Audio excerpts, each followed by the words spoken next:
You're a legend, and you haven't stopped. How do you stay current? Hmm. How do you keep your finger on the pulse of what's happening? And I'll tell you this: you know fashion, you know music, you know what's going on. How do you stay involved? I hope that I do have my finger on that. I'm not sure. I hope so. I Um, think you do. I mean, is it are you reading magazines?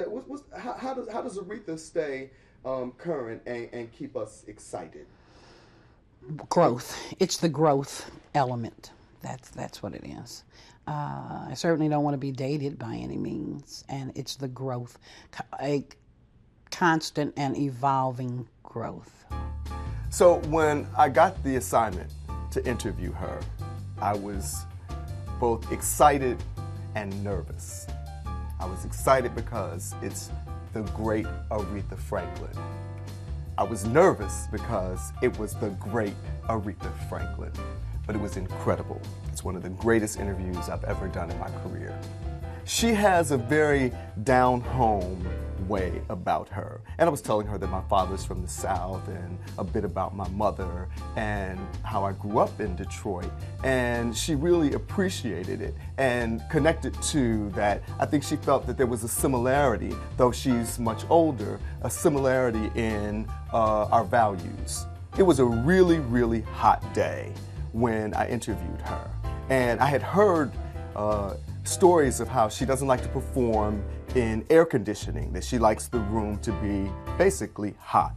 And the second I walked into the hotel suite, it was burning up.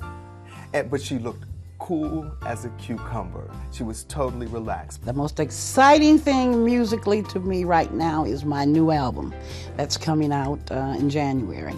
It's going to be produced by Jimmy Jam and Terry Lewis, and a few cuts I'm going to produce myself. Burt Bacharach has some things in it, and other writers from Detroit have one or two things in there.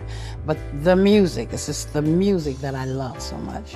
And it sounds like, from what you're telling me, listening to people, that it's a real melting pot. It's a cool mix. Yes, it is.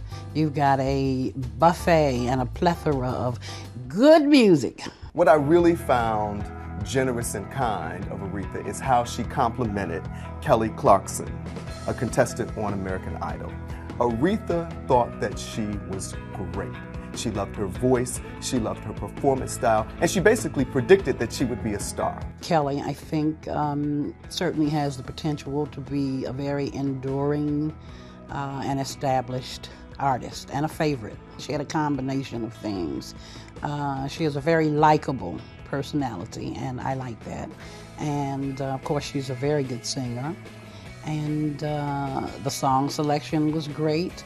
And she just kind of impressed me as someone that Broadway might be calling, and or a pop recording artist. That was the way she impressed me, really. If Aretha Franklin, who has seen them all, says that you're a great singer and you're bound for greatness, you can basically take it to the bank. Aretha thought Justin Guarini was really charming. She thought he had that special something that makes young girls swoon. Justin is a crowd pleaser. If I were the age of the little girls, I might have been squealing and screaming myself. But I just thought he was really cute. He had a lot of class, and would love for him to open for me sometime. And Does he know that? I don't think so. When Aretha Franklin died, I was heartbroken on two accounts. That she is one of the greatest singers ever. So that was sad. But also, Aretha Franklin is Detroit. Her soul is in Detroit. And she's a homegrown girl. And so the city really was devastated by her passing. Aretha Franklin had the opportunity in her career to live anywhere in the world. But she chose to always maintain Detroit as her home. It's because she loved the city. She loved everything about the city. Her father had a church in Detroit. She started singing in the church in Detroit. Her family was in Detroit. She lived there her entire career. And so the love that she gave Detroit, she got back in death. It is exactly why the lines were down the block, because people felt like Aretha Franklin was one of them. She was grand, she was glorious, she was bigger than life, but in truth, she was a Detroit girl. Lastly, are you still having fun?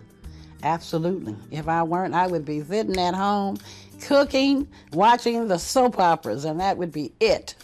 Yes, absolutely. I'm having a wonderful time. What a career. What a career. Yes.